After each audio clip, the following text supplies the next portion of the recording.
Hello and welcome to another episode of Fountain City Sports Media, a podcast made by Kansas City fans for Kansas City fans. My name is Armando, aka Hot Take Mondo, and I am joined by Reese, aka the Reese incarnate Bach Lesnar. Yeah. No workshop. That's it. We're done. What do you think, Reese? That's pretty good. You really nailed it. It's got a nice ring to it, even though tonight I think I'm the hot toddy hottie because I've got either allergies or just like a wicked head cold, so... We're taking this old school. If I sneeze on camera, man. I apologize. Is it what's going on in Kansas City? Is it snowing again? Is it hot, cold, going back and forth, or is it blooming in its allergy season? It's all of the above. So it's every other day is like today is like 47 and overcast, but tomorrow will be 74 and sunny. So all the while, like all of the trees are blooming and all the plants are blooming, and it's been windy, so it's kicking crap up, and we haven't had any rain to like wash stuff away. So it's, as they call it, a Midwest first world problem. But I did stick a Q-tip up my nose, and I did not have COVID. So then I took a COVID test, and it turns out I do not have COVID. So everything is good. Everything is good. I'm happy. Congratulations. Wait, you've had COVID before, though, yes, right? Yes, I had a first edition COVID back in 2021. I got it, I think, literally about a month and a half before, like, the common folk were eligible for the vaccine. And then you also think you had it in 2019 as well, right? Well, that would be interesting because when I was super sick in, like, February of 2020, so this was like a month before COVID hit, I was worse off with whatever that was than when I had COVID. Because when I had COVID proper, the only thing I had was like the lost sense of taste and smell. Like otherwise, legit, I wouldn't have known I was sick. But in 2020, when I had that like flu or whatever, I just could not get my temperature below like 101 without having like a constant stream of Tylenol or Advil in me. I was just like achy and felt fluish for like no lie, 10 or 11 straight days. It was never like COVID-y in the sense of I didn't lose sense of taste and smell. I didn't have, I had a really wet cough, which at the time was not COVID. COVID was dry cough back then.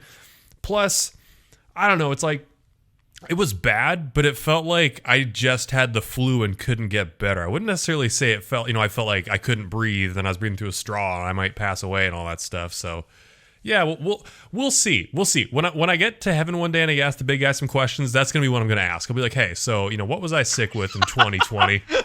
Just between you and me, what was I sick with in 2020?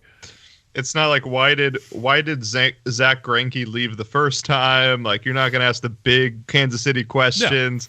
No. What's really in Casey Joe's barbecue? Well, okay, so the did I have COVID or did I not? God, what happened? This is going to put me on a watch list, I know, but the questions I would ask did we fake the first moon landing? Because I would buy that.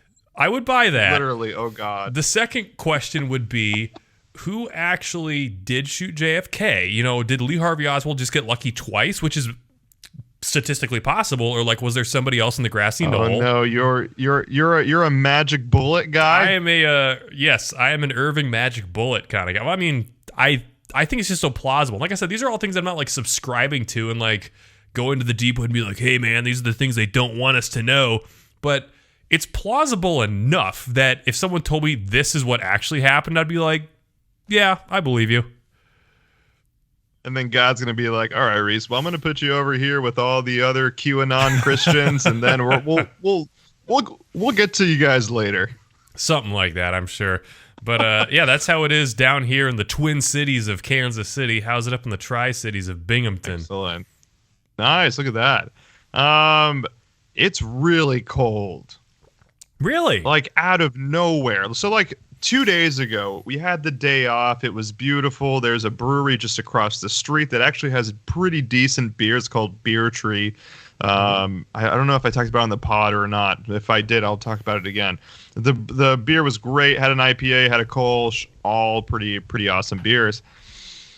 And we had a day off yesterday, and I was like, I'm gonna do the same thing. I'm gonna walk over to the brewery. I don't have a car, but the hotel was right next to this brewery. It's a luxury. So I'm like, great. I'm gonna walk over, have another beer, have a Pilsner. They have a beautiful patio, very COVID safe.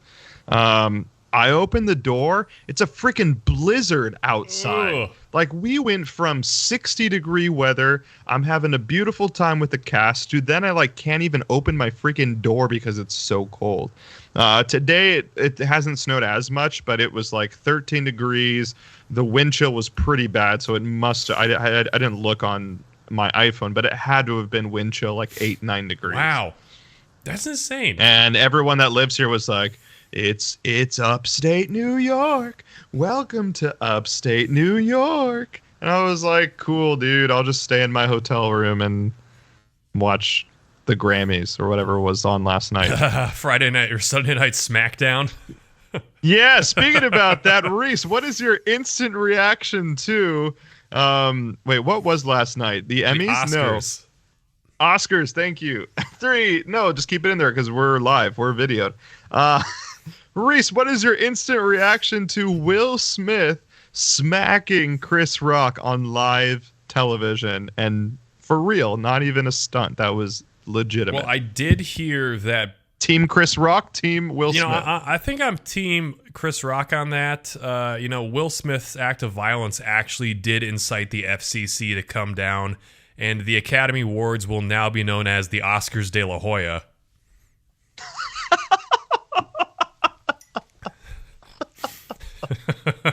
That was so stupid. But you bought it for a second, so I mean, Reese, like everyone listening to the podcast, you know this is what our podcast is like. No one's surprised. And no, I did not buy it. I knew you were going to say something stupid. Go ahead, keep going. no, it's it made for great television. I think that's probably the most Janet Jackson Super Bowl moment since the Janet Jackson Super Bowl moment. Totally. I've seen the US stream, where because TV's on, what is it, like a 10-second delay, so you have a 10-second dump button. So I saw when they hit the dump button and it like froze up, but I think our fantasy group sent that clip from like the Japanese broadcast where they didn't have that. Yeah, Japanese and the Australian one. Yeah. So I feel bad for Will Smith in the sense of like, obviously that's not a very happy dude, and piling on him in those regards, it's like, obviously you don't just like unprovoked hop on stage and slap someone like that. But I don't know. What's your take on the whole situation? Yeah, definitely. I think the craziest moment, I think it's the craziest brawl, like celebrity brawl ever. Like, I'm sure there's been brawls like at at like nightclubs and like at parties where people have gotten into an altercation.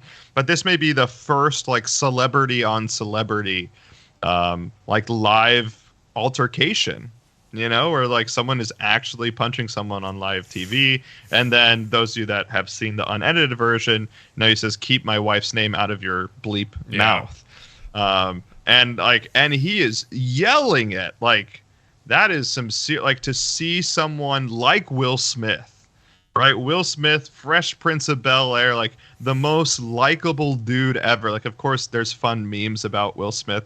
Like, Will Smith as a person is not, I don't know, Joe Rogan or like Dave Chappelle, like people love Will Smith. So for like him to go from that guy to then people knew he was going to win this Oscar and it was so momentous for him to win, but for him to like definitely ruin that moment for himself. Also, it was the first it was the first Oscars by a person of color as well that was producing it. It was an African American man that was producing the Oscars. Like a very big night for the black community, right? And for Will Smith, it's his first ever Oscar, and no one's gonna even like take that all in anymore. No one's gonna know that this was Will Smith's first Oscar. All the things that happened, and then especially that award was supposed to be for Questlove, which I just saw Summer of Soul. Really awesome documentary. Have you seen Summer of Soul yet? I saw it pop up on Hulu, but I haven't seen it yet. No. Dude, you have to watch it. It is kind of like biographical, where they talk about the civil rights movement and stuff, which is awesome. But at the same time, they have like unknown footage of like Stevie Wonder at 19 singing and then going on the drums and absolutely shredding on the drums. It was like, I was like, what the heck? Like, he's just like destroying Gladys Knight. So many like great performances that no one's ever seen before, because the footage was sealed away in a basement, and then Questlove found it, made a documentary. Anyway, cool. Really cool, but no one is gonna remember his like Questlove's speech that was right after the brawl. And then Will Smith wins an award and then has to do the speech again. I mean, it was just like definitely maybe not the craziest moment. You're right. I think Janet Jackson nip slip is probably crazier. It's up there. But I mean, yeah, this has to be top 3. Got to be top 3 craziest moment on live television. Okay, live moment brawl. What was bigger, this or who was that guy that Jim Rome got beat up by on his show? Remember that? I don't think that was even live TV. I think they just aired it. Oh, really? Okay, I was gonna say, I'm like, oh, okay, but that was good though. You're right. That was because he like definitely tackled him, punched him, and like they had to separate them. Where like Will Smith just like quick slap walks away. Yeah. And for like Chris Rock to just like get hit and come back like, all right, whatever. Dude, he no-sold that. That's a strong jaw on Chris Rock. That was strong jaw, strong jaw. So shout out Chris Rock. Shout out. Yeah, I don't know, man. Like to kind of put a button on this, like if someone were to offend my wife, and if she had like a physical condition that they were making fun of, also apparently Jada Pinkett Smith has already like publicly said things about Will Smith being soft and not like defending her. Yeah. So with all that taken, not that I'm pro Will Smith, but like I see why he did that, right? If you make fun of someone's wife and they have a condition and who knows what's happening behind the scenes and the struggles they have, like, oh yeah, someone can snap pretty quickly. Not that I don't know if I was in that situation, I would have done that, but, I kind of see it. I'm not going to say he should have done it, but like, yeah, I mean, there's really no perfect answer for it. So I don't think I'm on either team, but it was pretty wild. Yep. Fair enough. Moment of living infamy. We'll tell our kids about it. It's great. Speaking about wild, Reese, it's time to get into the podcast. Actually, before we get into the podcast, why don't we do some housekeeping stuff, Reese? So let's talk about social media. As you all see, we are live videoing right now, which is new in season 3. We're going to try to get more people reaching out to this podcast. Even though there's a ton of Chiefs podcasts out there, ladies and gentlemen. You know what? We talk Chiefs. We're going to talk Royals soon. We talk soccer. And we also talk craft beer. And we are the only podcast in Kansas City that talks Kansas City sports and craft beer. So, Reese, how can people reach our podcast on social media? And if they love what we're doing right now, talking about Team Will Smith, Team Chris Rock, how can they donate? You can find us on Instagram at Fountain City SM. You can find us on Facebook at Fountain City SM. You can find us on TikTok at Fountain City Sports Media. And you can find us on Patreon at patreon.com/FCSM, where you'll find outtakes, bonus episodes, and exclusive beer reviews, as well as, soon to come, the in-depth dive into the Fast and Furious series. So that is going to be... Did you... Say what? Oh, sorry. I'm just going to interject, because I don't actually know. Did you actually do your first episode already? I'll never tell. Aha! Even, ladies and gentlemen, even I don't know whether he's already done the first rewatchable. So not only you will stay tuned when you donate $2 a month to Patreon, but I will also stay tuned to see what Reese has in store for that content. Yep. It's going to be great. It's going to be fantastic. We're just going to take that a quarter mile at a time. Excellent. All right, so stay tuned for that. Now let's get into the podcast. If you thought the Team Will and Team Chris Rock debate was heavy and hot and controversial, we're about to get into it right now about what just happened in Kansas City. So, for those of you that don't remember, Tyreek Hill got traded to the Miami Dolphins. Yeah, that's a thing. No more Tyreek Hill. Are you kidding me? Like, Reese, what was your first reaction? While you do that, I'll look up the actual trade with all the correct picks. So here's the funny thing. So going into the offseason, one thing everyone was saying, all the Chiefs fans are saying is like, well, we'll re-sign Tyreek Hill and it's like, why are you saying re-signing Tyreek Hill's a given on this? I'm like, a lot of stuff could go wrong between the last play against the Cincinnati Bengals and the trade of the Miami Dolphins.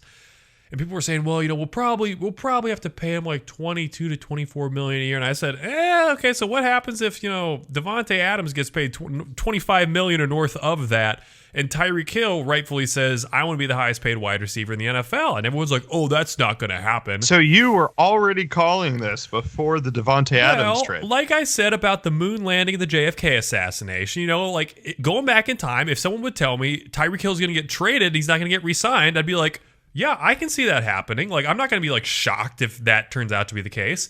And what happened? The minute that we started getting texts in our group and from some of my other friends saying like, the Schefter tweet about, talks have stalled. I'm like, talks have been stalled this whole time. It's like, we haven't heard a lick of information about them getting anywhere. And that to me said Tyreek Hill is waiting to see what Davante Adams gets paid so he can be the highest paid wide receiver in the NFL. So when Davante Adams came out and he's making $28 million a year, I said, dude, that's it. I'm like, the only chance we have is if Tyreek takes like the biggest best friend discount for us like sticking in his corner all this time. I said, or he's gone. And the minute Schefter breaks that tweet, I said, this has got legs. He's gone. I don't know where, but he's gone. Yeah, this is like when you break up with your first girlfriend and and you just there's clear signs that this relationship is going to end, but you neglect it all and are like, hey, this is going to work out. Everything's going to be okay. That's what happened here, because Tyreek Hill 3 days before that tweeted, "Thank you, Kansas City, for my time here." I'm kind of I'm not, that's not verbatim, but basically that's what he said. And no one, there was no news on it. No one's reporting about it or anything. So that's red flag number one from our ex-girlfriend. Red flag number two from our ex-girlfriends was that he changed agents to Drew Rosenhaus, and Drew Rosenhaus has a reputation of ruffling feathers. Drew Rosenhaus will break any deal if he does not get what he wants. So Tyreek Hill doesn't just leave his agent to go to Drew Rosenhaus just to do a friendly deal, like you said. So yeah, definitely having ex-girlfriend syndrome of neglecting all the. So then when you finally break up with them and then you go with your best friend to Panera to talk about it, then they start to open your eyes with yeah, she stopped texting you. Yeah, you guys weren't even going on dates anymore. And oh, that's what I felt when everything started to go about. I woke up and I was like, no way. And then I went down the Twitter rabbit hole and people started screenshotting the Tyreek Hill tweet, started screenshotting that he was with Drew Rosenhaus. That's when we knew it was over. So here is what the official trade was. Chiefs traded Tyreek Hill for 5 draft picks. The 2022 first round pick, which is number 29, just before us. The second round pick this year as well, number 50. And a 4th round pick, as well as a 4th and a 6th in the 2023 draft. So 5 total picks, 2 of them being very important for Tyreek Hill. So Reese, before we get into what does this do for the team, I know you have your specific opinions. The trade on face value, is this a fair trade for you? I think so. I think we all would have loved to be like, man, we should get a top 15 pick for Tyreek and another first round pick and a second round pick. Guess what? That's not the way it always goes. Do you know exactly off the top of your head? I don't know if it's pulled up. What did Davante Adams get? I know it wasn't at. I was literally just texting. I was just looking it up. Go ahead and keep vamping for 2 more seconds. Say, whatever it was, Tyreek Hill got paid more Davante Adams. Tyreek Hill pulled in a bigger return than Davante Adams is all that I know off the top of my head. But all things considered, I'm pretty happy with this trade, especially considering that the Jets were going to give a package that didn't include a first-round pick, which to me... That was BS. Dude, that is so insulting. I'm dead serious. This is what did we deserve to get this terrible, bland, flavorless trade? I saw that the Jets were offering something where it's well, here's a package of picks that when they have the chart. You know what I'm talking about? What's it called? Yeah. Where picks have different draft values. So again, it's some sort of advanced analytics BS. We're well, we can offer you, a late second round, 2/3 and an 1/8, and that's the same as having a first round pick. It's no, it's not, you nerds. Get out of here. So I like the deal that Miami gave us because now we have 2 first round picks. And we can kind of decide what we want to do in the first round now. It's like, do we package up and move up? Do we take 2 first-round talents? Or do we move out and have like a whole bunch of picks or push it on down the road? So I like the package from Miami. 2 firsts or like even the Jets' top 10 pick would have been really, really sweet. But I've been saying this whole time, we have a heck of a lot of holes in this team. A heck of a lot of holes that I did not think that having a big salary cap issue and 7 draft picks, 2 in the 7th round was going to be able to rectify this year. So all things considered, I'm pretty happy with this trade. Before we get into if we are happy with this trade, because I know you are, maybe you're happy, or you see it as a glass half full than half empty in this situation. Yeah. Am I correct in saying that? Cool. Yeah. Which we will debate. But before we debate that, I will answer my own question and whether I think that this trade was fair. By the way, in comparison to the Devontae Adams trade, yeah, we got the better deal. Packers got a first-round pick, the number 22 pick from the Raiders, as well as the second-round pick, the number 53 pick, and that's it. Dude. So we definitely got way more than that, so it's a better trade for us. But Reese, I am not a Kansas City analyst. I am a Kansas City fan. And sometimes us fans get more heated and less illogical than an analyst. So, Reese, this trade was not fair. I wanted 2 first-round picks. Maybe not both in 2022 because not a lot of teams can do that except for like the Giants. But I wanted a 2022 and a 2023 first-round pick for the maybe we don't have to argue whether he's the best receiver in the NFL, but we can argue that he is a unicorn. There is no replacement for Tyreek Hill. So if you're going to take a player that has no replacement to it, then I want a lot. I want a lot for Tyreek Hill. I want 2 first-round picks, or I want a first-round pick in like 3 seconds. Wow. Maybe. Wow. But that's not even where I'm stopping, Reese. I wanted there to be some sort of conversation with the Cardinals, right, for DeAndre Hopkins, because we don't know what the situation is in Arizona, but it doesn't look good. There's been a lot of like silence since the whole Kyler Murray talks, but I'm hoping Brett Veach gave whoever owns the Cardinals, gave them a call and said, hey, what's going on over there? Because if we already know Tyreek Hill's leaving, right? Fine. We get to pick where he goes. Yes, I get it. Like, you know, he did us a service, but at the same time, he wants to be paid the highest. Fine. Go ahead and do that. But I need comparable value that I know I can't get. So I am hoping that Brett Veach called them. I'm hoping he even kicked the tires on, you know, someone I don't even know who would be more comparable. A.J. Brown, I know A.J. Brown is a free agent. Just someone that is a stud at wide receiver. Like, I wanted a stud for a stud. I didn't want a first round and a second round pick. I wanted a stud or 2 first round picks for Tyreek Hill. So I did not think it was fair. Well, I mean, it's pointed out a lot of times before, too. It's like this haul for Tyreek Hill is probably one of the top 5, maybe top 3 hauls in a trade of all time. And people were likening it to the Herschel Walker trade. I mean, you've heard about that, right? Yeah. Well, except for the Deshaun Watson trade that just happened. They didn't get anything. What was the Deshaun Watson trade? It was 3 firsts. 3 firsts for Deshaun Watson? Let me check. Keep vamping. 3 firsts for a guy who might not even play. I'm almost positive it was 3 firsts. I know.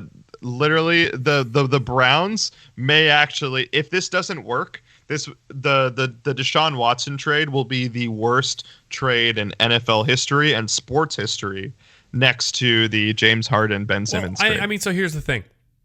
So I get it. You want to pay 3 firsts for a quarterback who, when healthy and playing, is, you know, a top 10 quarterback in the league. Sure, yeah, I get it.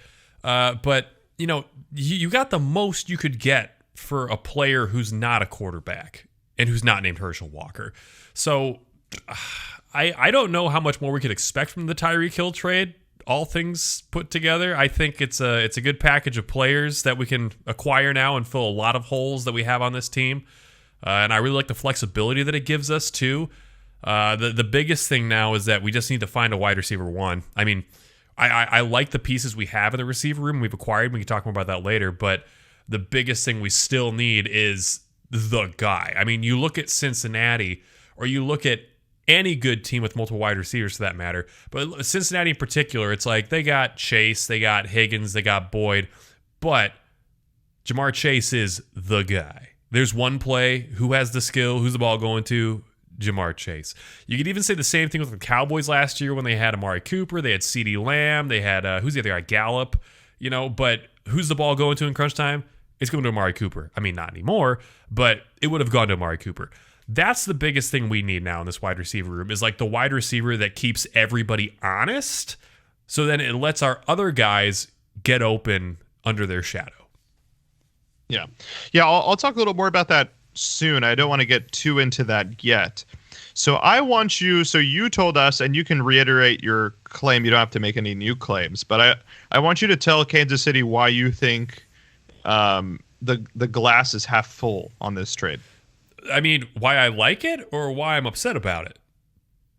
No, why you like it, because you like this trade more than you hate this trade. Yeah. Am I mean, right to say that? Yeah, no, absolutely. And I like the trade because here's the thing. I know baseball and football are apples and oranges, but this is still an apt comparison. I see people being like, oh man, I'm seeing things like the Royals when they blew up the team back, after the 2015 World Series. The Royals did the exact opposite. We traded Tyreek Hill with a year still on his contract to another team, and we got pieces to replace Tyreek Hill, and we got value for Tyreek Hill. Now, I think that's part of the reason why he got more in than Devontae Adams is because Devontae Adams was a free agent. They had to sign him. Or, that he didn't have years on his contract the way that Tyreek Hill does. Tyreek Hill having a year and then having to negotiate a contract is huge. Now, what the Kansas City Royals did that really screwed the franchise, and we're still trying to recover to this day, is that when they had their core of players, none of which were the Tyreek Hill of baseball, but Hosmer, Kane, Moose, all those guys, instead of trading them when they had a year left on their contract, bringing in some high quality prospects and rebuilding the farm, they said, I know this sounds kind of crazy, but I think if we have everything fall our way, we can go for one last playoff ride, even just to make the playoffs in 2017. What happened? They didn't make the playoffs in 2017. They didn't get anything for those players in return, and the Royals are still reeling. Now, if Kansas City didn't pay Tyreek Hill or didn't trade Tyreek Hill, they would have to pay Tyreek Hill after next year. He would still demand to be the top paid wide receiver in the National Football League, which at that point could be even higher than this $30 million a year he's going to be getting. And what happens then? We let a dude walk, or we keep a guy on our team who would be the equivalent of paying a top 10 quarterback contract-wise. We don't have the money to pay 2 top 10 quarterbacks in the league. No franchise does. Very good arguments and very good analysis and comparison to the Royals. But my argument is this, Reese. We said this about Patrick Mahomes when he signed his big deal, right? And then we thought that, Travis Kelce wasn't going to be able to be re-signed. Didn't Tyreek also restructure his contract after? Didn't he get a new contract after Pat got his? It was one of those... Again, I don't know. I know Travis did. I think it was one of those kind of 3-year extension kind of things that really just pushed money back. I don't know the details. Yeah, look, I'm sure I could be wrong on this argument, but I'm going to run it anyway. The fact that Brett Veach was able to restructure so many different contracts to then get people like a Frank Clark, re-sign Travis Kelce for a ton of money. On paper, it does not look like it's going to make sense, but every year things are restructured. Who just got restructured? Joe Tooney got restructured. Pat could have been restructured again this year, and he has not been restructured. And that was an argument pro Tyreek Hill, that we could be able to afford him. Maybe you're right, not the highest paid wide receiver in the NFL, which then if it came down to that, then of course there is no argument for it. He was going to leave anyway. But there was a way to keep him for another year. I think what I'm trying to get to is my biggest argument for that this is bad for us is that we are hurt in the short term. I get in the long term we're going to be great. I just don't think a first round pick this year and even a second round pick this year is going to be the equivalent of what Tyreek Hill did for us on any side of the field. Say we get that edge from Michigan that tore his ACL and now he's dropping down. David Ajabo, I think is his name. Like, say we get someone like that who's super dynamic. That still doesn't help us in the short term, or even someone like a Drake London who might fall to us with injuries as well. Someone like that doesn't help in the short term. And like Pat is in his prime now. And of course he's going to be in his prime forever. But having him, Travis Kelce, and having Tyreek Hill there, like our window is big. But to win now is very important because winning is hard no matter what. We've already seen that. Pat's already only won one Super Bowl. Not to knock him, but like we should be winning every year, right? But it's really hard to win in the NFL. So to keep Tyreek Hill for one more year means one more Super Bowl for Patrick Mahomes, means another Super Bowl for Kansas City. And I think that's really important. I think it's important not to neglect the short term, especially with this team, because this team is so special. Like when we talk about, obviously, Patrick Mahomes and Travis Kelce. Well, so here's my argument with that. This is going to be really hard for me to say. I've been popping a lot of Sudafed pills today, but I'm also going to be popping a lot of tough-to-swallow pills. And the tough-to-swallow pill was the Kansas City Chiefs had too many flaws and holes in their team that even with Tyreek Hill, they were not going to be a serious Super Bowl contender this year. Not with how deep the AFC West is, not how deep the AFC is. You saw it last year. So last year, it took an 8 out of 9 game stretch, and it took a lot of good fortune, not luck, but good fortune for us to be the number 2 seed in what was a depleted AFC, and we still couldn't get the job done and get over the hill. That's not going to be any easier this year, but at the same time, the teams are only getting better. So if it wasn't good enough last year, and the holes were glaring enough last year, plus we just exchanged the too high shell once we figured that out for this like drop 8 that Cincinnati was doing. Every team in the NFL was going to do that had we kept Tyreek Hill. Now, because we're going to have to spread the wealth out to more targets and we don't have a safety valve who can blow the top off of everybody in every given play, I think this might be good for us in the short term even. We do not have like the limit break from Final Fantasy where we can just like hit the dump button and have like a giant explosion happen, which is what Tyreek Hill was. But maybe we won't need that. Maybe the Bills game this year doesn't come down to like the 13 seconds of glory and needing Tyreek Hill to pull a miracle out of his butt. If the offense is flowing better throughout the majority of the game and we're putting more points on the board with a more balanced attack. And I think it's worth noting too, if you look up the statistics of Patrick Mahomes in games without Tyreek Hill, he's still averaging well over 300 yards and 2 touchdowns per game. Patrick Mahomes' wheels have not fallen off without Tyreek Hill playing. Now, having a good receiving core around him is going to be huge too. If McCole Hardman is the only person representing this year, that's going to be entirely different. But we've seen what Patrick Mahomes did with Albert Wilson. He made Albert Wilson in his first start with a bunch of second-string scrubs just a year or two off of that Denver Broncos great defense. Made him look like $1 million. And speaking of which, Tyreek gets to reunite with him in Miami now, so everybody wins. Thanks, Pat. That was very much glass half full. Okay, let's touch your argument saying that the offense may be better in the short term. I just feel like even with Tyreek Hill there, we had Juju Smith-Schuster on the books as well as Tyreek Hill. I think it would have been pretty easy to get Ronald Jones as well on the books with Tyreek Hill and with Juju Smith-Schuster there. You can still have this non-RPO offense, which is what the Kansas City Chiefs are going to look like now. I think we've heard reports that, there is going to be a lot more scripted runs. It's not going to be this RPO where Pat's going to say, I'm throwing the ball. RPO, forget it. It's PO offense. Yeah. There is no R in this offense. I think they're going to force Patrick Mahomes to now run the ball and say, hey, buddy, like, you're amazing, but you can't do it on your own. But I feel like we still could have done that with Tyreek Hill. Yes, you're right. Like, this is going to force It's going to force Andy to be incredibly creative on offense, and to get out of that RPO system and more into a spread out system, pro system, where you have someone like MVS out there, which we'll talk about a little later, about their strengths. I just feel like we could have still changed everything with Tyreek Hill being the bailout. Right. And I actually am concerned, and we can end with this and then go into the beer review. I'm concerned about what this does for Travis Kelce, because what happened before, Reese, is that either Tyreek Hill was double covered or Travis Kelce was double covered. It was hard to double cover both of them. But now I think, say you're Bill Belichick. What's Bill going to do against the Chiefs? I don't even know if we play the Patriots, but just a hypothetical. What does Bill do to an offense? He exposes he takes your strength and diminishes it, and then takes your weakness and exposes it. And someone like Bill's going to say, fine, I'm just going to double cover Travis Kelce. I don't have to worry about the deep threat. I'm going to make MVS beat us. I'm going to make Juju Smith-Schuster beat the Patriots. And that type of defense scares me, right? I mean, especially right now with the Raiders, the Chargers, the Broncos are fine in secondary, right? They have a pretty good secondary.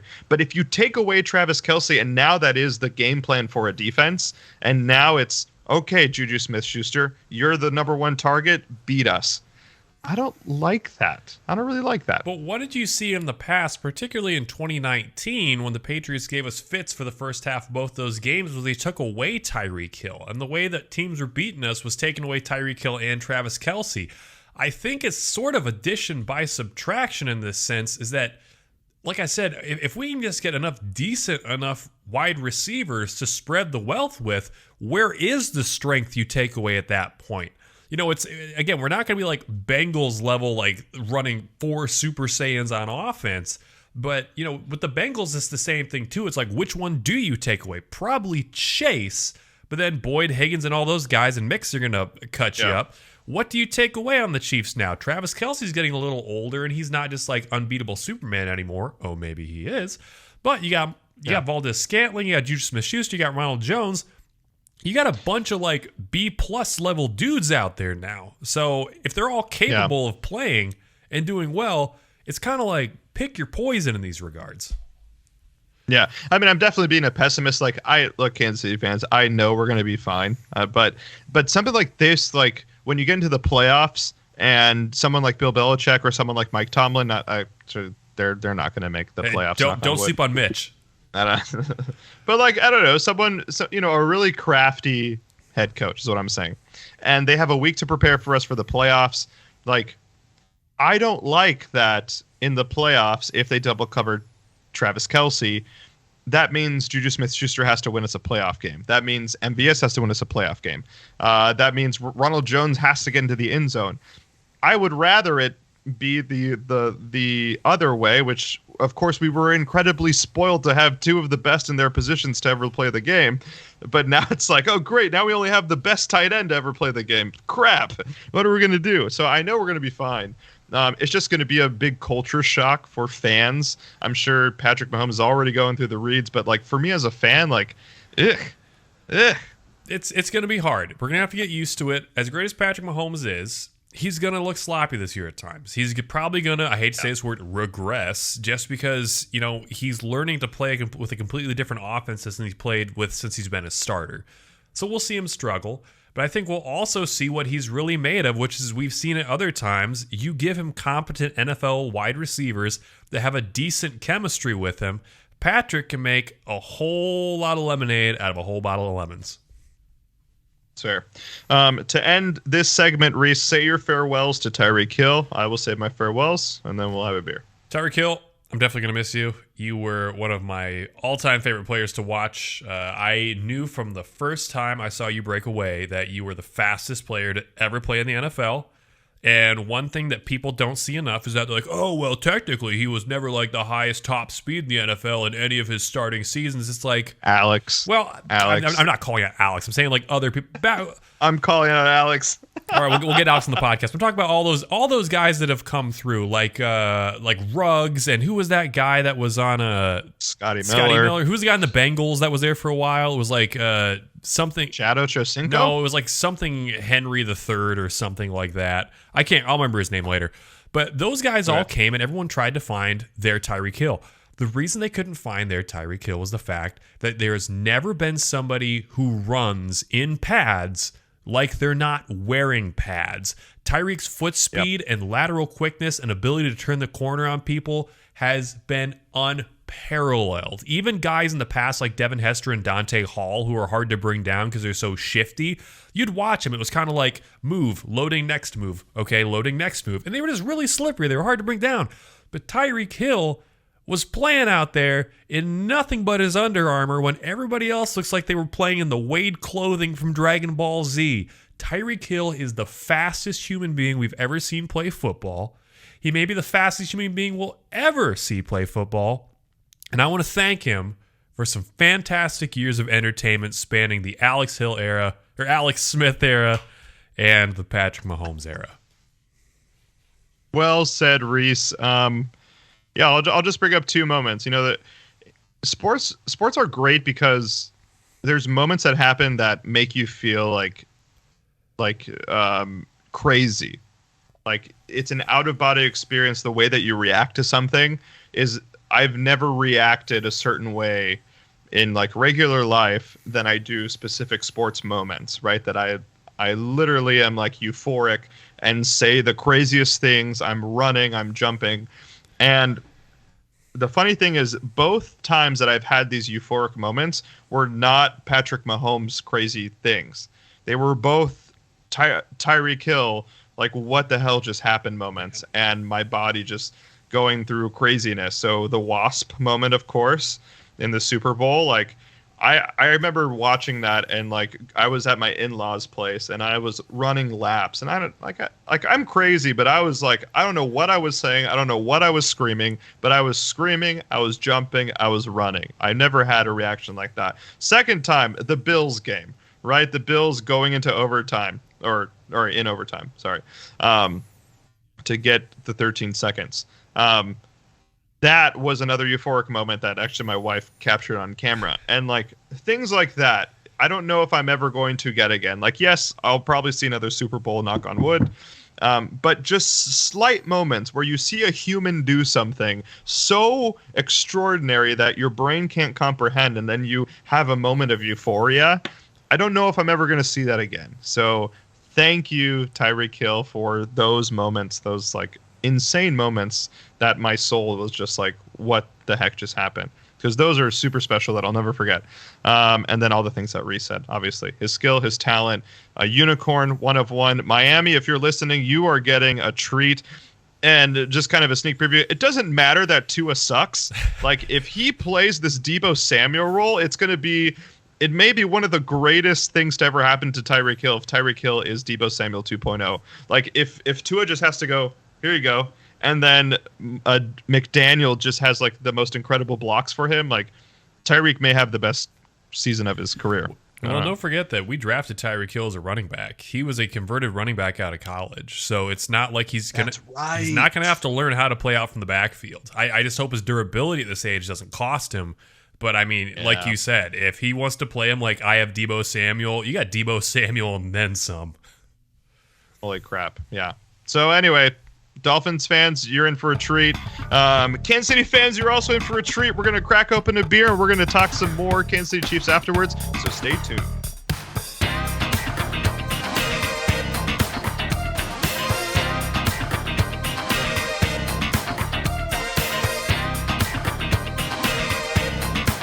It's everyone's favorite time of the podcast. That's right, it's This Week in Craft Beer, the segment of the podcast where we talk about what's going on this week in craft beer, as well as review a delicious craft beer for your listening pleasure. Now, this week, We're pulling back from the archives, Armando. You remember how Stone and Keystone were in a court battle over the use of the word stone? Oh, no. Keystone's going to jail now. Well, so it's been a very interesting case. So there was, I don't want to say a surprise witness of any sorts, but it surprised me, mainly because I was a kid when all this stuff happened, so I didn't know the specifics on this. But one, no pun intended, cornerstone argument that Keystone brought into the conversation was that the Keystone family of brands had been using the terminology of stone since the 90s. They had promotions such as the Sticks and Stones promotion, which paired Keystone Light with pretzel sticks. And they were also known for using the term 30 stones back in the 90s to refer to a case of Keystone. Now, again, I never knew any of this stuff because I was still at that point, 16 years away from being able to drink. So that's all very new to me. My favorite one was Time to Party with the Stone. I've never heard that, but that's not as cool as the current stuff they're doing now. I'm not going to lie. That's very like knockoff Suds McKenzie to me. Not cool.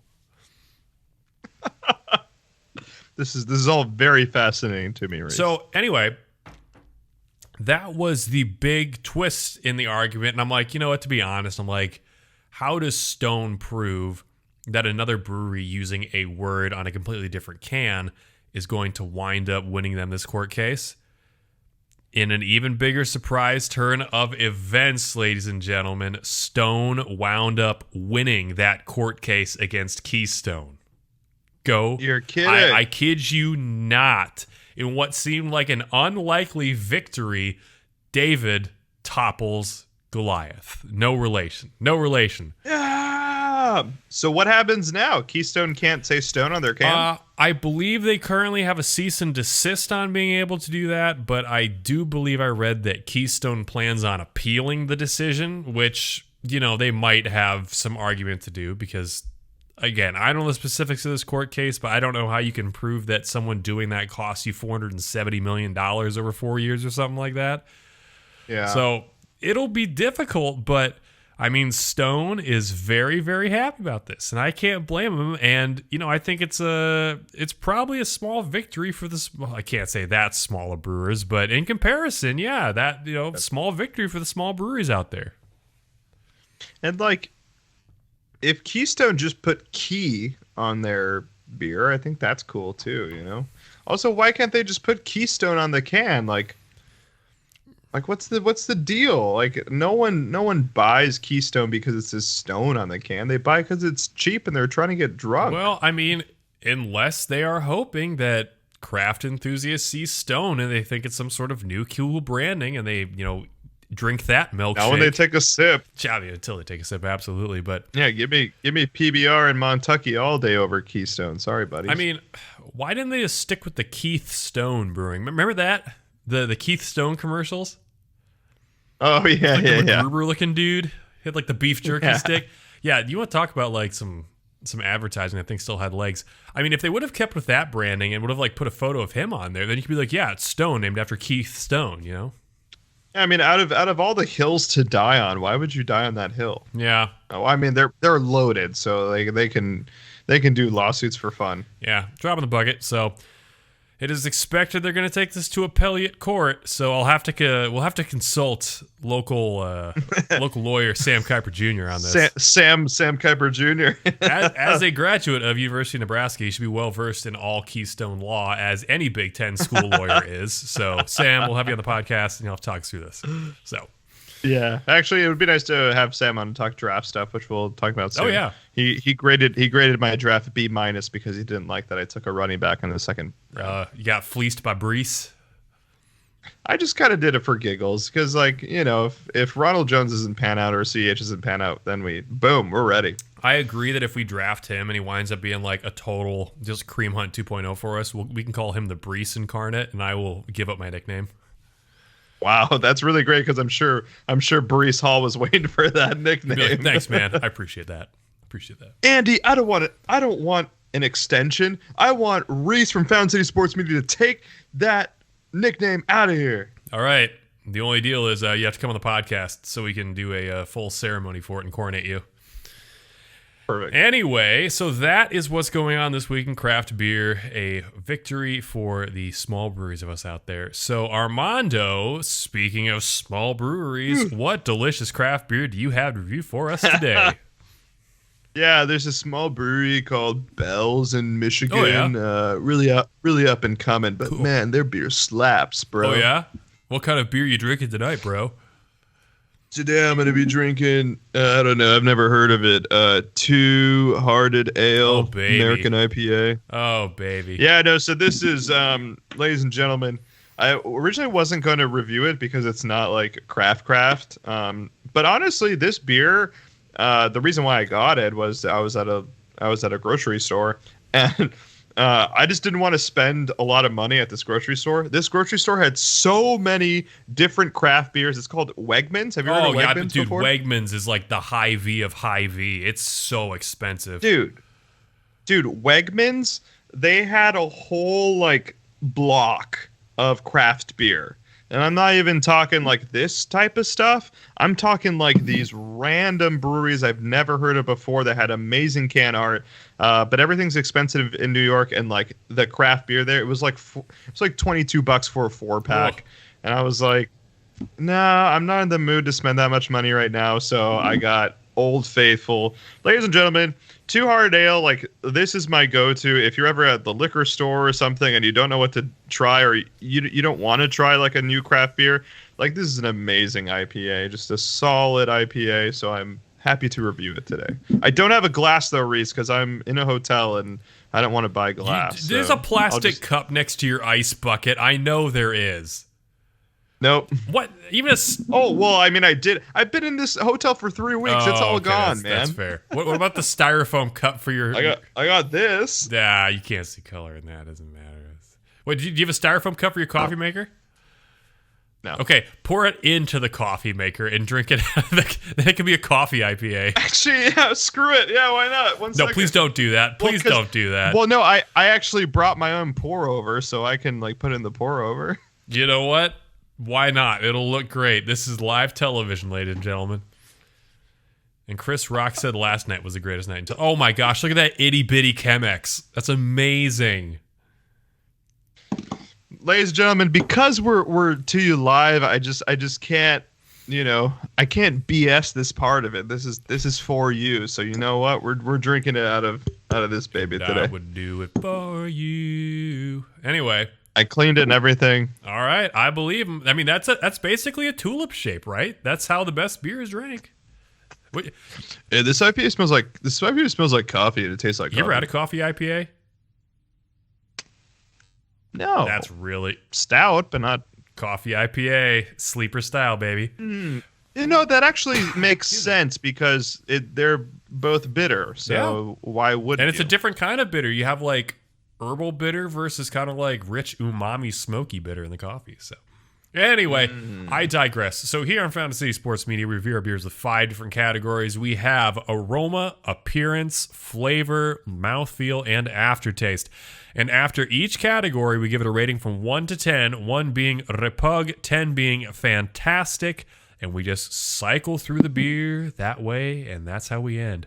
So Armando, first is last, sniffing that out of your coffee maker. What is the aroma on that Two-Hearted IPA? Or sorry, Two-Hearted Pale Ale, excuse me. Well, obviously I do smell a little bit of coffee, so.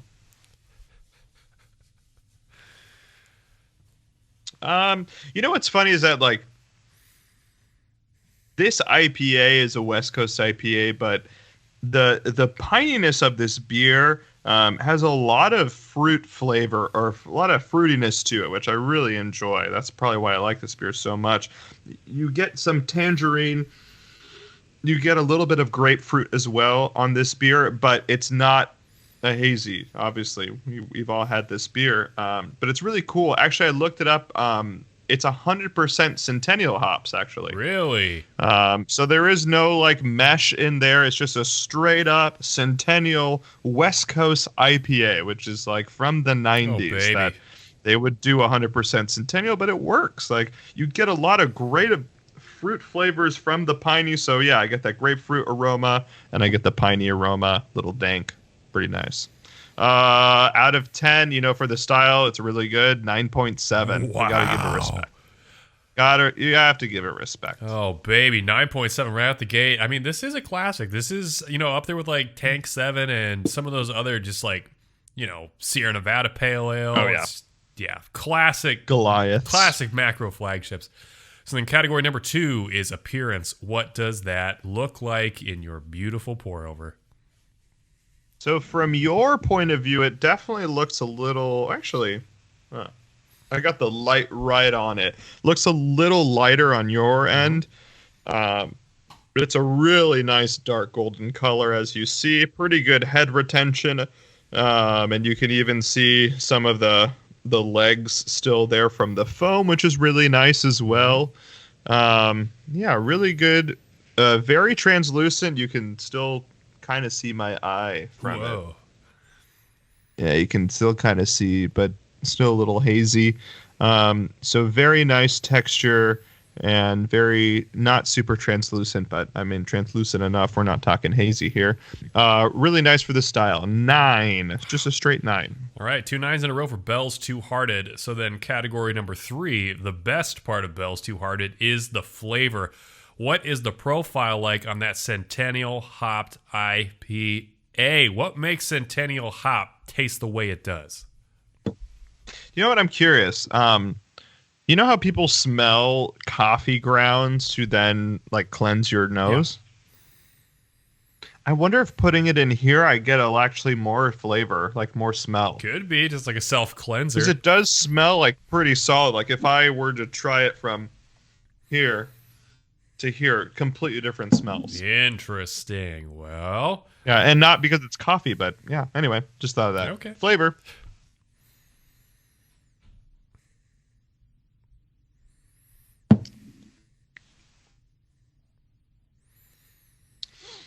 Super solid, right off the bat. Very bitter, very dank. You're getting that pininess.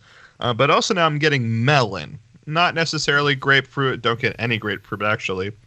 Smell it more than I do taste it. But a very subtle melon, very nice, sweet taste that is distinct from that bitterness, actually. It's just very, very smooth.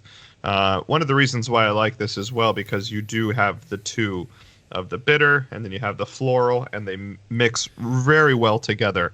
But yeah, melon out of everything, maybe some orange, like tangerine kind of. Yeah. But predominantly melon. How about an 8.7 on flavor? All right, 8.7 is great. I got a big question for you. How many cups is that pour over? I don't know. I only put like a quarter of the beer in it, so. I was gonna say, I wonder if you could drink that entire thing full of Two Hearted. I'd be curious. There's only one way to find out. Oh gosh, I'd say that looks like it's probably like a 3-cup pour over. Oh, maybe not even that much. Maybe it's like a 2-cup. I don't know. Science. So yeah, I've had maybe that much. So I don't know. What is it? Like a 24-ounce? Yeah. 3-cup, 24-ounce. That looks like it holds 2 beers. Yeah. Nice. Anyway, science. So King's Cup, baby. Category number 4 is mouthfeel. What does that beer feel like in your mouth? Being only a single hop beer, does it have a very distinct mouthfeel? It's not getting all muddled up with a bunch of other things? What's it like? Yeah. Pretty, heavier than I would want on a single IPA. I think I'm starting to get a lot more malt as I think about it, and the malt gets pretty thick on mouthfeel, and I think that's predominantly what I'm feeling in the mouth. Most IPAs I don't want to be like that. I don't want a lot of malt prominence, but you do get it with like traditional West Coast IPAs that just don't have a lot of other things that are going to mask the malt. So yeah, little heavy on the mouth. How about 8.2? All right, 8.2, not bad. Anything over like a 7 is good for mouthfeel.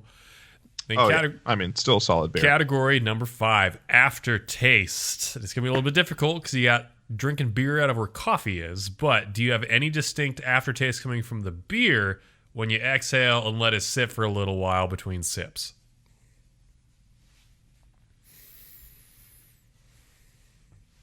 Oh, he's going back for a second sip just to verify.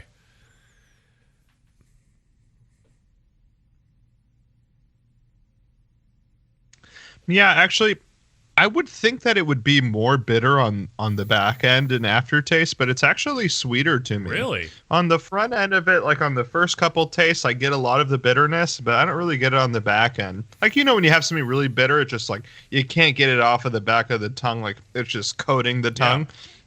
Yeah. I don't really get it in this beer, and I kind of like that, right? I don't want it to be super bitter, as we know most beers that I like. I love creamy. I love sugary beers, especially with my IPAs. So this kind of meets like Armando's palate. Mm-hmm. And that's probably why I like this beer so much, is that you do get the bite, of course, but it's predominantly, to me, more sweet on the back end. More tangerine, which is nice. Almost like orange rainy.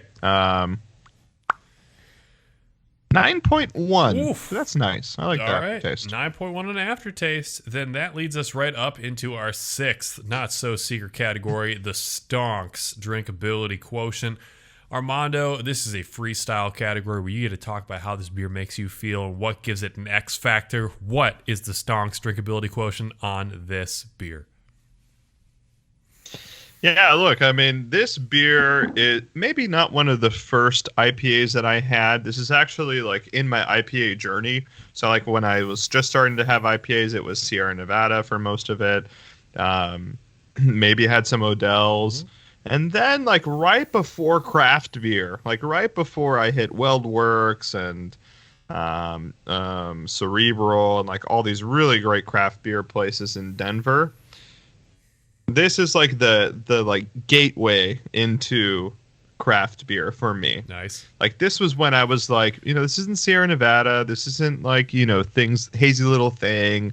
Like this is a really good beer that, your average person, is not going to go to Walmart to go grab. Like they probably know about beer if they're going to grab this beer, and it's just a really good value. It's probably one of the best value beers that you can find. So it means a lot to me. It was that beer where I was like, I really enjoy this beer. I understand the taste. I'm ready to move on to, the Mon Pa Denver's, double squeeze IPA, all that BS. So yeah, it has sentimental value to it. We got this nice little fish. I don't really know what it means, but I'm sure it's a fish in Comstock, Michigan. I think it's a rainbow trout, isn't it? Huh. We'll figure it out. I don't know what the features are on a rainbow trout. Can you see that? Do you see any distinct features? Normally, a rainbow trout has a nice rainbow stripe on him, which I kind of see on this through like the webcam through my night filter on my computer. So it's possible. we'll have DNR correspondent Jordan Bachman come on here and tell us what fish is on the Toyota bottle. So perfect. Yeah, I mean, this is just like a McDonald's icon or like a Starbucks logo. Like this is what I compare it to, right? Everyone knows what this looks like. That drinks beer. So a lot of sentimental value. I love it. Just a solid 9.0 on Stonk's drinkability quotient. And now I'm starting to feel it a little bit, which is nice. The coffee accelerates the feeling of the alcohol in the bloodstream. That's Maybe, yeah. Like, what if someone watches our feed and it's this like brewer from like Belgium or something? They're like, "This is the greatest idea. I never thought to drink beer out of a coffee." I feel like isn't that a SpongeBob thing? Where it's like, write that down. Yep. I don't remember. I don't know. That's been too long. Are you a SpongeBob guy? I love SpongeBob for like the first 3 to 4 seasons. Like anything after that, I don't mess with. But yeah, it changed a lot. The OG classic SpongeBob, I'm all about that. My brother, aka Uncle Drew, knows every line from every episode. I don't know, as he got older, his memory's not as good, but when he was young, my brother can recite every line from every movie he watched, and like as SpongeBob as well. Wow. I would say I was a SpongeBob fan through like the first SpongeBob film. Like anything up to the first SpongeBob film, I'm pretty versed in. Anything after that, it's gray area. Gray area. I was gonna say we were probably heading into high school once the film came out anyway. Well, we were heading into high school, and now we got to head back into our final segment of this podcast. So stay tuned, ladies and gentlemen. We're going to be talking about Valdes-Scantling, Smith-Schuster. That's hard to say.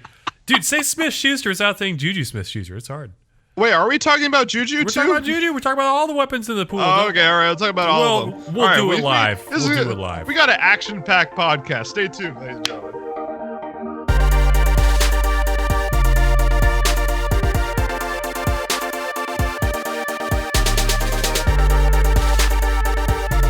All right, ladies and gentlemen, we are back from a beer review. The OG Bell's Two Hearted Ale. I am still sipping on it, having a good time, and we are going to have a good time talking about the new offensive weapons on the Kansas City Chiefs.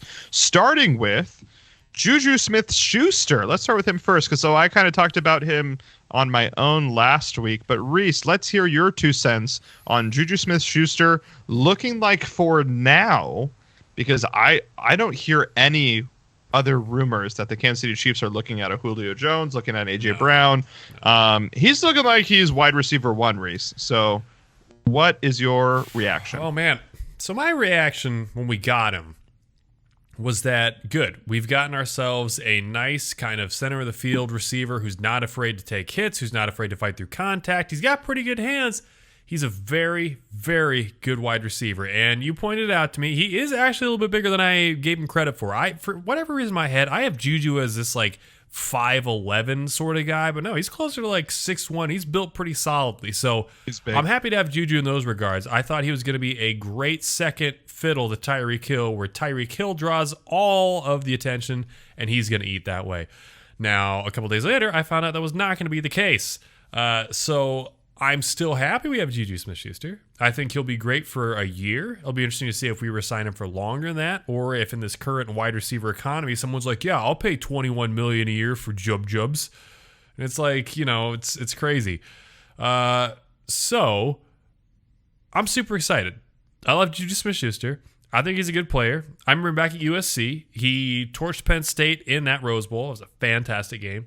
And, yeah, that's my thoughts on Juju Smith-Schuster. Who was his quarterback? Was it Sam Darnold? No. I should know this because I'm a USC fan, but did Darnold go to USC? Yep. I think it was Sam Darnold then. Because Josh Rosen's the guy at UCLA, right? 20. Josh Rosen was UCLA, so he was drafted in 2017. So let's see, 2016 USC football roster. This is live, ladies and gentlemen. Oh, they had such a good team. Good Lord, they had Juju. They had Juju and Michael Pittman Jr. And didn't they also have Ronald Jones on that team?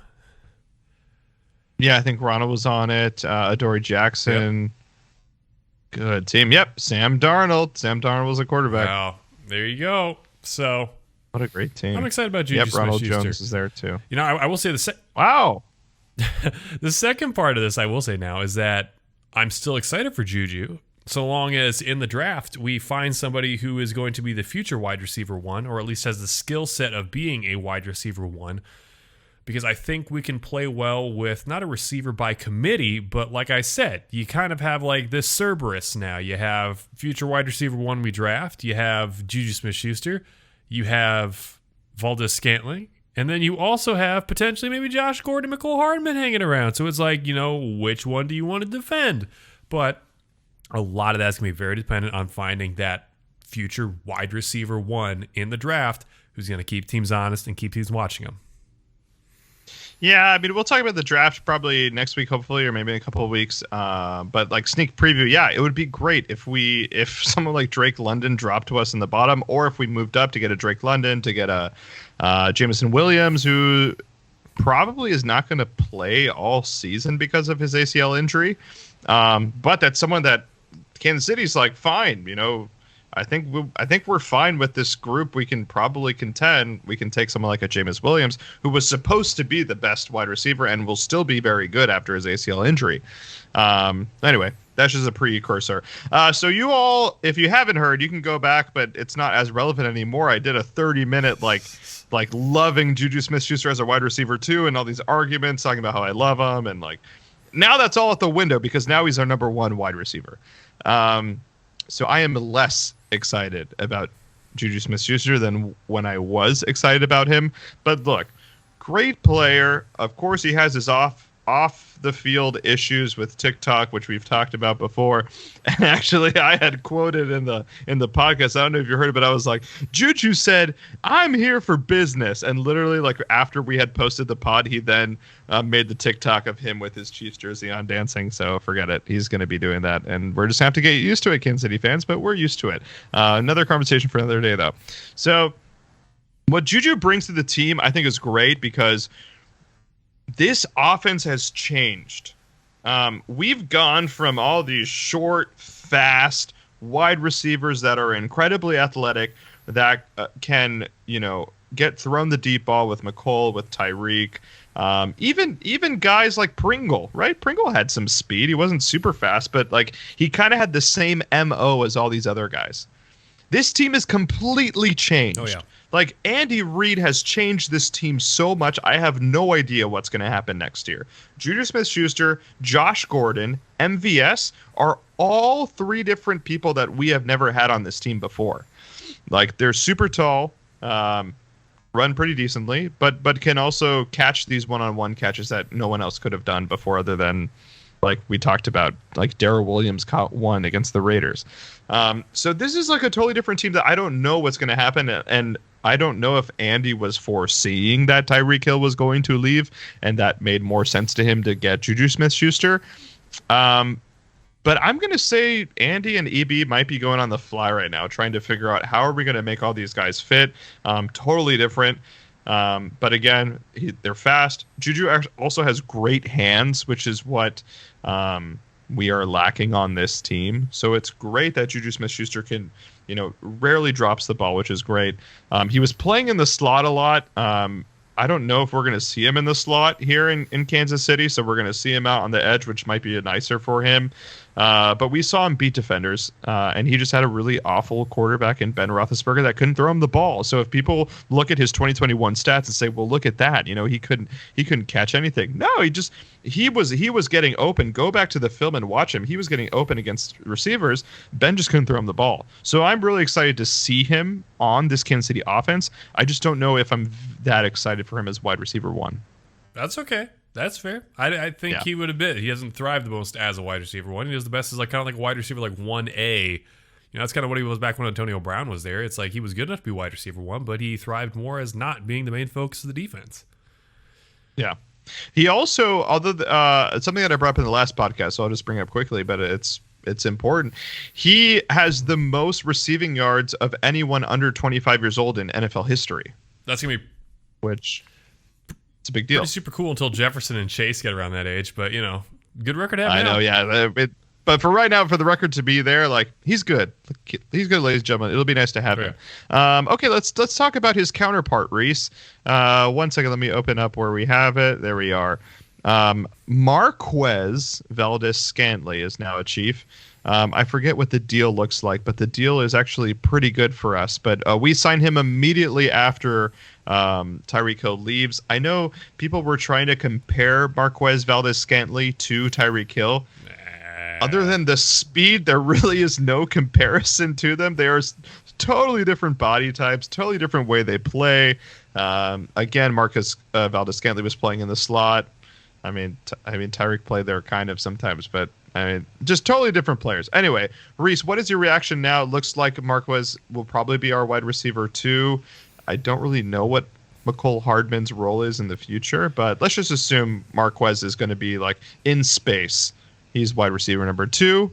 What do you think? Well, I'm going to answer that question with 2 answers. Number 1, let's start with McCole Hardman. McCole Hardman is going to be what he was drafted to be back in 2019, which is going to be a Tyreek Hill replacement. Now this is the make it or break it year, where it's like, all right, you got to get in touch with Patrick Mahomes, and you have to be able to read his mind and run all those routes that we saw Tyreek Hill running. Which I don't know if you've seen this, but we did run Wasp with McCole Hardman as the main target last year, and he was able to do it. Yeah, he was able to catch the ball. He didn't have a guy closed in on him the way that Tyreek did because it was a shorter pass, but he ran Wasp. He got another probably 7 to 10 yards running towards the sideline afterwards. He's capable of doing it. We've just seen him with a really bad case of the drops. He seems to have a lapse in just kind of his focus, or he doesn't know the routes. There were times, I think we said in the Super Bowl against the Bucks, on the first drive, there were 2 routes. And it's like, dude, if you run that route properly, it's like you take that to the house. But he lost the ball twice. So that is what we're going to see Mecole Hardman do. Now, MVS, I think MVS is going to be a bit of a wild card. I think there's a lot of things he can do. He's deceptively tall for his size, and he's also deceptively fast for his size. So I can see him being a guy to take the top off defenses, running some go routes for us. I can see a lot of situations where he and Mecole Hardman are lined up, and people are like, okay, who do we focus on here? Who's the fast guy who's going to be the game breaker on this? I know a lot of Packers fans are fed up with him, feel like he's got below average hands. Well, guess what? Welcome to the club last year. Patrick having, what was it? No. Yeah, welcome to Kansas City Chiefs. It was like plus or minus. It was 7 or 8 tip drill interceptions last year. Pat hits him right in the breadbasket.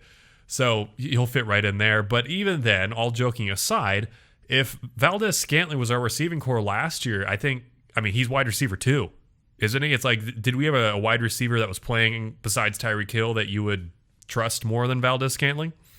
No, I don't think so. No. So that's what I see him doing. I think, it'll be really interesting to see if we do draft somebody, who we draft, when we draft, and what we draft them for. But, maybe Juju and MVS kind of switch between who's like the true wide receiver 2 on this offense. And we might have a wide receiver 1 from the draft. Okay, let's see. Let me address your Mecole Hardman take, and then I'll talk about Marquez. It's Marquez, by the way. It's what he says. Not Marquez. Yeah, he was correcting people during the Chiefs presser. Sick. So I don't know if I agree with your Mecole Hardman take. I don't know if I think that Kansas City is going to make this year the prove-it year, and you are the new Tyreek Hill. Because of the success, and we've talked about this before, because of the success that he had last year in the non-Tyreek Hill role, right? That more of that Deebo Samuel screen role where he's doing a lot of gadget plays, things that we saw Tyreek Hill do in the first couple of seasons that Mecole Hardman started to transfer to do and was very successful at doing it, right? Specifically the Bengals game, which we unfortunately saw less of, and Pat started to throw it, but I digress. So I don't know if we're going to see him in that role. Like, if we were to see Mecole Hardman in the, okay, you're the Tyreek now, I don't think we would have signed Marquez Valdes-Scantling, or now seems like we're still looking at Laviska Shenault. It seems like, and I'm hoping, I'm kind of making this narrative on my own because I don't have any intel on it, but I'm hoping that he is just a gadget player, and I'm okay with that. I'm okay with him being that gadget player on the side that's like, when he's on the left side and it's trips wide receiver, trips left, it could be a shot to MVS, or it could be a wide receiver screen for Mecole Hardman. Then it makes people start to guess as to, like, what is he doing? Or then it becomes a jet sweep. There's just so much you can do if you solidify Mecole Hardman as a gadget player on this offense with the 2 extra guys. So I don't know if he's going to be the Tyreek Hill, but we'll see. I could be wrong. Now talking about Marquez, I love Marquez's speed. Marquez had the fastest time in the NFL last year when it came to like on the field speed. I believe the fast speed was 23 miles per hour on, I forget, it was like a 90-yard run that he had, which was the fastest in the NFL. So like that is the only comparison that you have to Tyreek Hill, because Tyreek Hill had a 24 mile per hour speed in 2016. So very speedy, and for him to have his size like that is very extra human for him to do that. And one thing that people aren't talking about a lot that I saw in some film that I was looking at today actually is the way that he's able to, like, if he has a vertical route and he's got 2 or 3 guys bumping him, he's actually really good at not letting that alter his speed, and that he's still able to full force ahead and still touch these, corners and these secondaries that are putting hands on him. He's still able to keep the acceleration that he has. And that's something that's going to be really interesting to see with Patrick Mahomes. Like, say you got, Mecole Hardman having a day, or, CEH is starting to get the run game in and people are starting to come in, and they're not doing this whatever cover 1, cover 2 BS that they've been doing for us last year. It would be pretty easy for MVS then to make a really nice vertical route out there. And of course, Patrick always hits his guys. Maybe a couple of times last year when he was playing, but he's always hitting people when they're out there. So I'm looking forward to a lot of deep balls for MVS. I don't think he's going to be a focal point, but that's why he's going to get a lot of deep balls, right? Because the focal point is going to be Juju. It's going to be Kelsey. It's going to be, other people on this offense, which is going to allow for him to have a lot of deep bombs. So I wouldn't be surprised if we see a lot of like week 1, week 2, week 3, MVS has like 12 yards, and then week 4, 150, and then the next week, 30. So I think it's going to be a lot of hot and cold, not because of him, but just because of what his position is on this team. That's totally fair. I buy it. And I hear you. I do. I don't mind Deebo Samuel, McCole Hardman. We talked about it last year. I still think there's definitely a role for him on that team. So maybe he won't be a pure Tyreek Hill route runner. But, I think there's definitely a future for McCole Hardman on the team this year, and I'll be interested to see how he pans out. Excellent, excellent. We will see. Last but not least, Reese, let's talk about Ronald Jones. This is a pretty big signing, I think. Well, it just means a lot to like what they evaluate. This actually means more about CEH than it does Ronald Jones to me. But Reese, what was your reaction when we signed Ronald Jones for actually a pretty decent deal? I'll look up the numbers while you talk. I think I talked about this. A lot of 2020, the year the Bucs won the Super Bowl, I was saying I think Ronald Jones is the better of the two backs between him and Leonard Fournette. And we were watching the Super Bowl. Ronald Jones was the guy who was giving us fits, So I'm excited to have a player like him. I think he does play fairly similar to Kareem Hunt. I'm not sure if he's quite as big as Hunt is. I think he's probably a step or two faster. Everyone's saying he's running this like 4.46 speed. I don't necessarily see that when he runs. He's not slow, but he's not like we're watching the comeback Chris Johnson or anything like that. But no, he runs very decisively, and he looks like a running back. He's not a pass-catching back. He's a between-the-numbers back. Seems to have very good field vision. He's very good in his initial cuts to make the first defender miss. And once he gets into that second level of defense is where he really starts to become a problem just because he's such a bruising running back. I think he's a great addition to the team. I think he's probably going to split carries with CEH, but I wouldn't be surprised to see him be the featured back by season's end if he can stay healthy. What do you think? Wow. Yeah, like I said before, this means more about CEH than it does anybody else.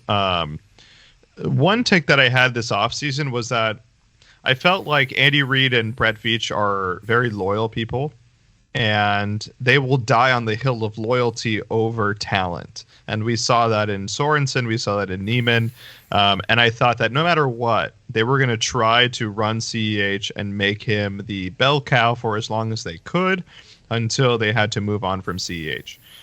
This year has really changed my analysis on Brett Veach and Andy Reid, where we're seeing these guys that are their guys, the locker room guys, these family guys, they're out of here. Sorensen, Neiman, now you have not a replacement for CEH, but now this tells CEH you aren't the guy. And we weren't getting that before. Like Jared McKinnon was, had 2 ACL injuries. Him being signed did not mean that he was he was going to compete with CH. Signing Ronald Jones means CH, you are no longer our guy. Like we have to have a running back by committee. And I love these moves. I don't think this changes the locker room. I'm sure the locker room is still very family friendly and very, cooperative. But this is a change in Brett Veach that we love now. This is like, okay, you know what? We're here to win now. And even though Dirty Dan, even though Ben Neiman have done some great things for the Kansas City organization, we're moving on because we have to win. So this is kind of the anti-argument that I just made about Tyreek Hill. But besides that, this is great. I love this because we like CEH, but we don't love CEH. So this forces CEH to really prove it and to become a running back that can catch, because that's not what Ronald Jones does. Ronald Jones runs in between the tackles, huge body. I mean, this dude looks like Derrick Henry Jr. Like, if you see that 90-yard run that he had with the Panthers, massive guy, not really explosive, like you said, not super fast, but for his body type, pretty fast.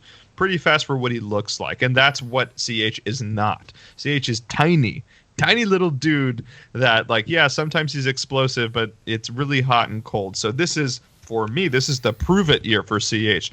you're not going to work out? Fine. We got Ronald Jones. Let's get another guy and we'll figure it out. So that actually I'm really excited about, to see both of them. And maybe this forces CEH to really have more of a passing role on the team, a catching role, because that's not what Ronald Jones does. So I think it's a really nice 1-2. Love it. One thing I really want to see with Ronald Jones that we haven't had since Kareem Hunt is show me the running back who gets met in the backfield, 1 yard carry, but he bumps, spins, and falls forward for 3.5, 4 yards. We just haven't had that at running back since Kareem Hunt. And I think another thing we haven't had is that, like, if a running play is executed perfectly by our line, it's probably going for like maybe 10 or 11 yards of CEH. Now, if a running play is executed perfectly by our line, that could be ripped off for like a 30-plus yard carry with someone like Ronald Jones. I'm very excited to see what we can do with a talented and true running back. Totally. And yeah, and actually, now that you said that, it kind of got my brain going. I'll say one more thing. 4th and 1s are now going to be really fun. Yeah. Because 4th and 1 or goal line stops or red zone plays, not only do we have Juju Smith-Schuster and maybe even MVS. I don't know how he is on one-on-one, but Juju Smith-Schuster's good on one-on-ones. Not only do we have that threat now we have Ronald Jones that I would trust on 4th and 1 to run the ball. We haven't had someone to trust in 4th and 1. Even Jared McKinnon, he was a small guy. Now we got a bruiser. Now we got someone that might be able to go in between the tackles, and we don't have to do this circus BS every single play. Fine, we'll still keep it here and then. We'll do our little pitches to Orlando Brown or whoever. But this will be really nice. A really nice mix up. Positive mix-up in the red zone, which we haven't seen in a very, very, very long time. I agree. Okay, Reese, let's wrap it up. Reese, you doing anything fun this weekend before we end? What's going on? Oh, man, this weekend. I don't even know what's going on this weekend, to be honest. I'm living everything such one day at a time right now with all the fires I'm putting out that it's just kind of all right, let's just make it to the weekend and let's reevaluate and see what happens. So, it's or Plankton and SpongeBob just do a callback and he goes, I don't know. I didn't think I'd make it this far. Well, you hang in there, Reese. I think I have a day off. On Friday, and it's supposed to be nicer. So the brewery across the street actually has 3 different breweries here in Binghamton. It has the Mall Brewery, it has the Downtown Brewery, but it also has a farm brewery that's out on a farm. Same brewery. It's called Beer Tree, but it's called Farm by Beer Tree. So I think me and my friends might go check that out if the weather's nice. So fingers crossed, Kansas City fans, that Binghamton, New York is nice and sunny and shining and positive, just like we are trying to be about our Kansas City Chiefs. Stay tuned, ladies and gentlemen, for more content. I think we might talk draft. If not, we'll talk Royals, because opening day is still April 7th, right? Yeah, it's coming right up. Yeah, I'll be wearing my jersey again before we know it. Opening day is next week, ladies and gentlemen, so stay tuned for more content. Thanks for staying with us. We'll see you next time. We'd like to thank you for joining us today on Fountain City Sports Media. This podcast is brought to you by listener support, so consider becoming a friend of the podcast. Check out our Patreon page at patreon.com/FCSM to gain access to premium content, including outtakes, bonus episodes, and exclusive beer reviews. Check out our website at FountainCitySportsMedia.com for more info on the podcast, social media, and of course, the goings-on in the beer industry. Special thanks to bands Carswell and Hope and Like a Tiger for providing our intro and outro themes. And as always, I'm Reese, and alongside my good friend Armando, we thank you for tuning in to Fountain City Sports Media.